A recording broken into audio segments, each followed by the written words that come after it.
Et salut les gars, ici Ninja Inferno, on se retrouve dans une nouvelle vidéo là où je vais vous montrer un guide pour bien débuter sur Frag. Parce qu'il y a d'autres, depuis qu'ils ont commencé le jeu, ils n'ont peut-être jamais gagné ou bien ils sont nuls au jeu quoi. Donc c'est ça en gros.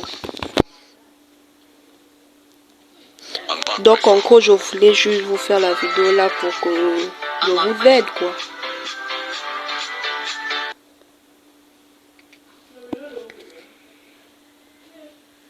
Donc en gros je vais vous donner quelques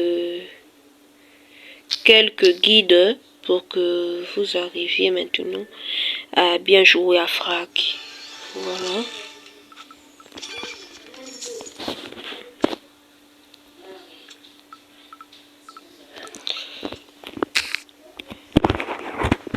Attendez.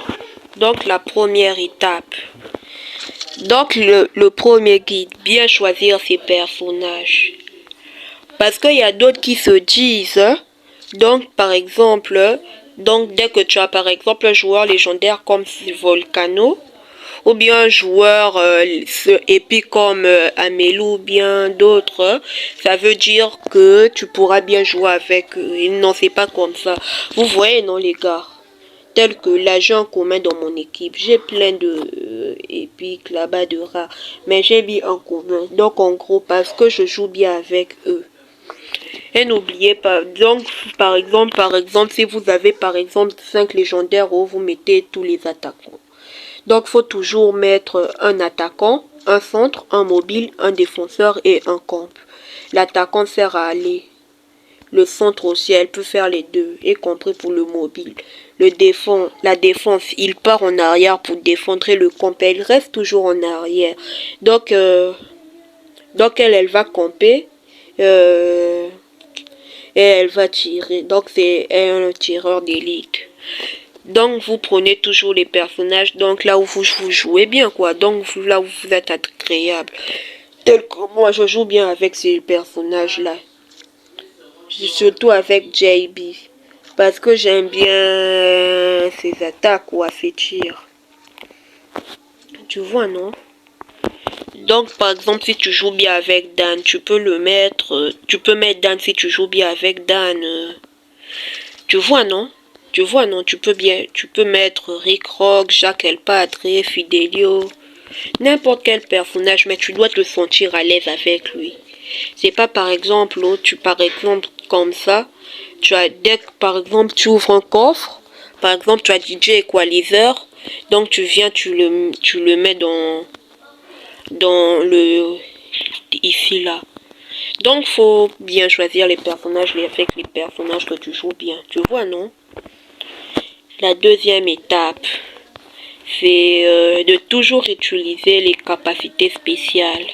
Attendons, on essaie de faire un match. Je vais vous montrer.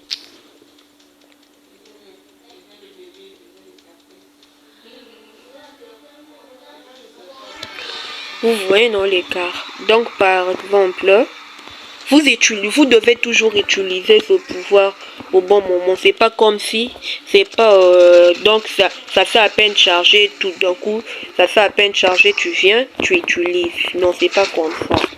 Par exemple, si tu es comme ça dans cette situation, c'est là qu'il faut utiliser. Tu vois? Tu vois non les gars?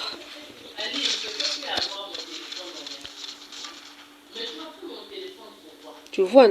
Vous voyez non les gars? Donc c'est ça un peu que je disais. Donc, faut toujours bien utiliser ses pouvoirs spéciaux. C'est pas dès que ça se charge, vous allez utiliser. Non, dès que ça se charge, vous utilisez. Ça se charge, vous utilisez. Par exemple, tu contrôles JB. Par exemple, tu contrôles JB. Le pouvoir de JB s'est chargé à peine. Tu utilises automatiquement. C'est pas comme ça, les gars. C'est ça aussi qui vous rend faible. La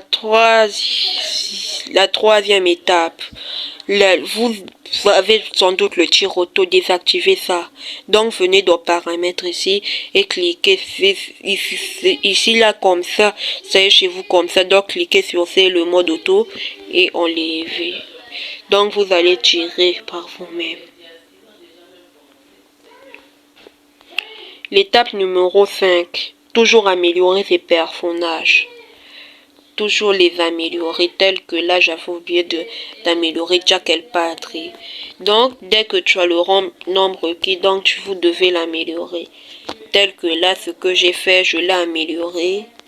Surtout vos joueurs qui sont en favoris, vous pouvez les améliorer. Si vous avez des améliorations et le nombre de pièces requises, vous devez toujours les améliorer. Donc quand vous allez les améliorer comme ça, ils auront plus de points de vie, plus de dégâts par seconde, plus de vitesse en tirant et plus de délai de réparation. Et ces pouvoirs spéciaux, ça marche mieux. Tu vois, non? Donc vous allez... Donc c'est comme ça. L'étape numéro 5. Sans doute vous avez vu sur ma vidéo du gameplay. Donc j'avais fait une grave erreur. Par exemple, attendez, on relance une game, vous allez voir. Tel que là, attendez les gars. Donc par exemple, on vous tire. Vous avez plein de points de vie, mais on vous tire seulement un coup. Vous venez, vous allez prendre tel que là. Si Big Paco me lance, j'ai encore plein de vie, tu viens à l'immédiat. Donc par exemple maintenant c'est dangereux comme ça quand maintenant tu auras plein de vie. Quand tu auras plein de vie maintenant, quand tu auras moins de vie plutôt. Quand tu auras moins de vie, quand tu iras là-bas, il n'y aura pas parfois. Parfois il n'y aura pas le paquet de points de vie. Donc ça va... Donc, ça peut impacter la partie. Par exemple, Volcano. Vous avez utilisé Volcano. Il a moins de vie. Mais vous avez utilisé le pack de vie bêtement. Et maintenant, là, il n'y en a plus. Donc, vous devez attendre que ça se charge. Donc, en gros, on va tuer votre personnage. Surtout si vous êtes dans un match et tout. Donc, c'est ça aussi qui vous rend nul. Donc, c'est ça qui vous rend nul. Donc, j'espère... vous voyez, non, les gars. Et aussi une chose. Une dernière chose. Par exemple, lors de la partie, on vous mène un peu. Mais vous, dès qu'on vous mène un peu, parfois, vous allez dire... oh non, il va me gagner, donc j'arrête pour moi, je sors. Non. Les gars, c'est pas comme ça. Vous pouvez faire une remontada. Vous pouvez faire une remontada, les gars. C'est comme ça. Vous pouvez faire une remontada. C'est pas parce que même si il va toujours vous gagner, au moins vous avez fait l'essentiel. Au moins vous avez fait l'essentiel. Au moins vous avez combattu jusqu'à la fin. Vous n'avez pas été lâche. Donc j'espère que je vous ai aidé dedans. Bien choisir ces personnages, les améliorer, ne pas utiliser le pack de vie bêtement. Bien équilibrer le deck. Parfois ça joue bien. Donc vous devez toujours mettre un attaquant, un épique et un attaquant, un centre, un mobile, un défense et un comp. C'est pas par exemple tout le deck de bataille vous mettez que des attaquants ou bien tout le deck des comps ou des défenseurs ou des mobiles. Non, c'est pas comme ça les gars. Donc vous devez bien varier le deck de bataille tel que j'ai fait un attaquant, un centre, un mobile, un défenseur et un comp. Voilà les gars, c'était tout pour cette vidéo. C'était tout pour cette vidéo. Et n'oubliez pas les gars de rentrer dans notre club. C'est comme ça que ça s'écrit. J'avais fait une erreur d'orthographe maintenant là. Quand j'essaie de modifier le nom, ça ne peut pas. Donc c'est comme ça. Le nom du club NINJQXLOGFTARS. Voilà les gars, c'était tout pour cette vidéo. J'espère que vous avez apprécié. Bye.